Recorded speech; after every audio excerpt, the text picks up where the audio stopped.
Coach, that's probably a good performance, just looking at it overall for you, but particularly in tackling. Do you think that you saw a big improvement over last year just in terms of tackling?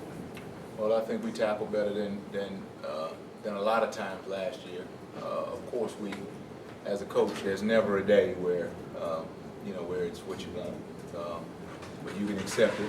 And Saturday was one of those days. We definitely at certain points in the game we missed some tackles that, as a coaching staff and even as our players, felt that we're better than that.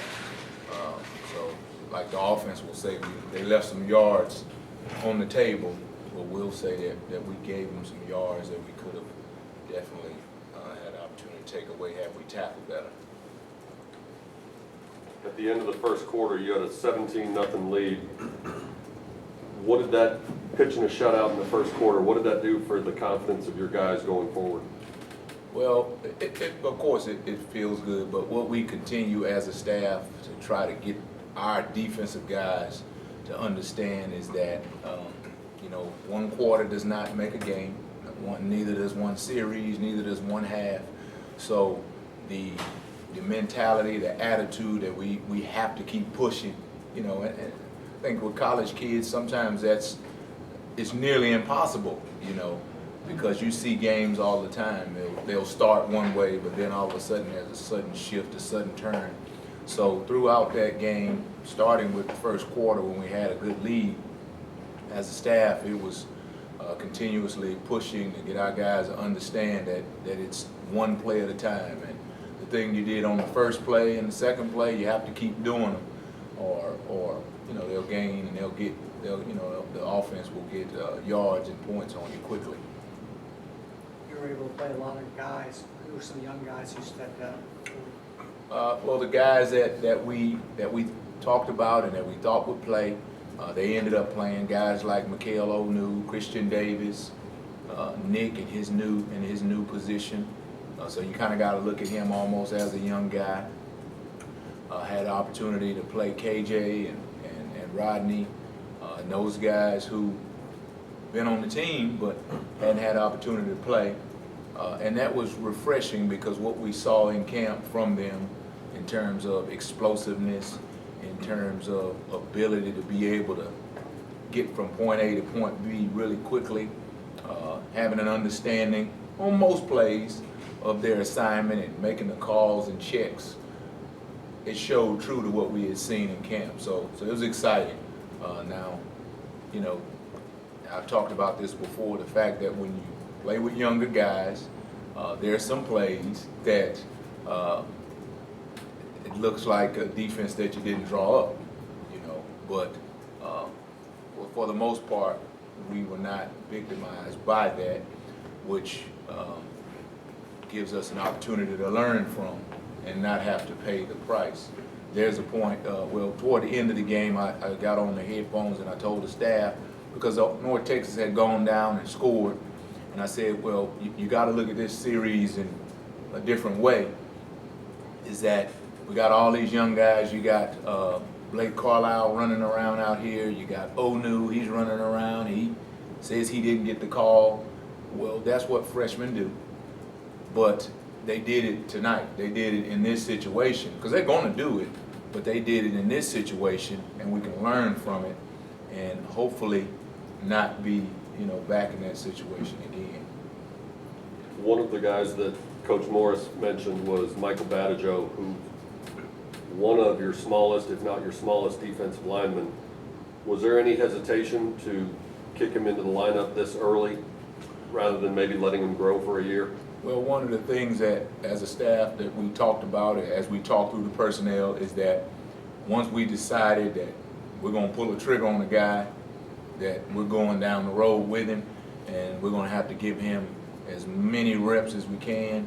And, sometimes, like I was talking earlier, you get into that situation, you hold your breath, but it'll pay dividends down the road.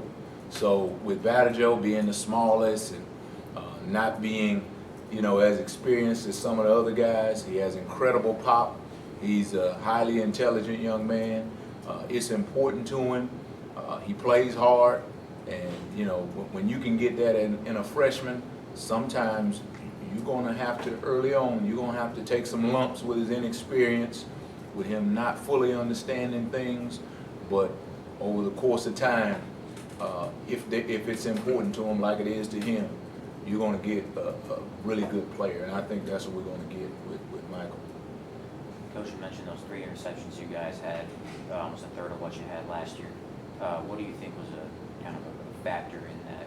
Was it something that you wanted to do as far as being aggressive, or just guys playing hard? Well, I think guys, you know, it's something that we really emphasize this fall camp. And as a staff, we are continuing to find ways to keep growing that. We had a trash can that we took out to practice every day. We call it the turnover trash can. We got it painted up, and the kids really jumped on it and started to have fun with it. Is that, you know, if we are able to obtain a turnover, then we put that ball in the trash can. We let the kids put it in that trash can, and they, like I said, they really jumped onto that, and just more trying to emphasize it.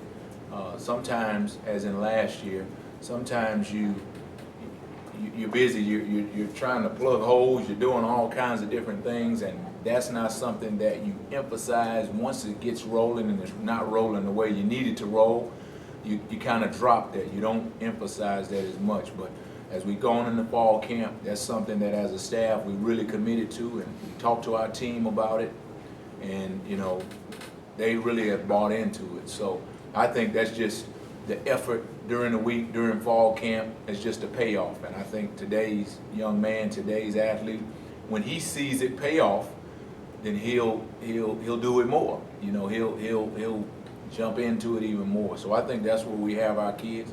We have them tricked, so we're going to keep rolling with it. You got 3 in it? Go ahead. When you face an offense like this, I mean, obviously it's impossible to shut them down totally. How do you approach it?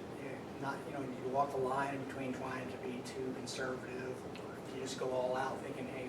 Well, there's a way to do it, and we got to call into the NCAA. We want to see if we can play with 18 guys, and if they let us do that for at least the first quarter, they won't get a yard. But the other way to do it is to, like you said, is you're measured in your attack. Of course, you can't go all out and be aggressive. They have definitely capable receivers, a quarterback. The offensive line is a good offensive line as you watch them. You have to be measured in your attack. You cannot just sit back on your heels and allow them, any offense for that matter, to dictate. But for me as a play caller, I have to keep our kids safe, but then I also have to be aggressive in that as well. And we did that a little bit in North Texas. There were times when we said that you know, we want to make sure that we are in a position where our guys can keep the ball in front of them and they can tackle the ball. And I think that's kind of what you got to do with Baylor. You see a lot of the stats, but at the end of the day, they come to run the football. And they may spread you out, and they may have some of the fastest people on earth at receiver, but they come to run the football. And you know, time and time again, people make the mistake in thinking that it's a passing operation, but it's a smash mouth run operation that is dynamic in the pass game as well. You only have 1 game of film from them to start this year, but do you see any visible Jim Grove influences on this offense, or is he simply allowing the staff he inherited to continue running what was already an obviously potent offense? Well, I can't speak to, you know, what they do as far as the staff, but as I watch the offense, it's the same offense. Of course, there's, you know, different players along the offensive line. They're a little bit different, but the backs, they're the same. The character and the profile of the receivers and the things that they do, it's the same. So our guys will expect what we've seen and what I've seen even at other places as I faced them. It's the same offense. So we're going to prepare in that way, and you know, try to do, like I said, do the best we can to keep our guys in a good position, because, you know, you go into these games and there's a lot of emphasis on your opponent, but I think we're still in a place on our defense where if we can play our best game, if we can do the things that we've worked on, that we've talked about, then, you know, it doesn't matter who we play, then we can put ourselves in position, you know, to be able to have success. Because we haven't had that defensive game yet. And that's the challenge that we put on our guys. And Coach Morris, I'm sure, will continue to tell our team is that this is a one day at a time process where we're going to go out today and we're going to try to be 1-0. We're 1-0 in the record books. We're going to try to be 1-0 in our meetings, 1-0 at practice. And that just simply means taking care of the things that we can control, focusing on the things that we have at hand, trying to get better with the things that we've talked about in our plan. And Saturday, we'll put it all together and see how it shakes out. You got 3.5 sacks the other day from Justin Lawler. How much of that was a result of the schemes and stunts that your defensive front used, and how much was simply individual effort in beating the guy in front of them? Of course, it was the schemes in the front. It was the stuff I drew up. Didn't you see me on the sidelines? I was kind of drawing it up, and he was going out there doing it exact. Now, the times when he might have missed a tackle, I drew it up a different way, right? And he didn't do it like I drew it up. But like I said before, when we talked about Lawler, he is one of the hardest working young men on our team. So when he has success, schemes, whatever, I mean, it's the players. The players make the scheme. And Lawler made us look really good as coaches. When they do well, it's them. And when they don't do it the right way, it's us. And that's just the way it is. That's where it always will be. But I would expect no different from guys like Lawler, because, like I said, he's here at 5 a.m. and he's got his uniform on and he's doing things that the average football player in college today is not doing. So when you do that, you get 3.5 sacks. We need to video him and let our whole team see, watch what he's doing. A day in the life of Justin Lawler.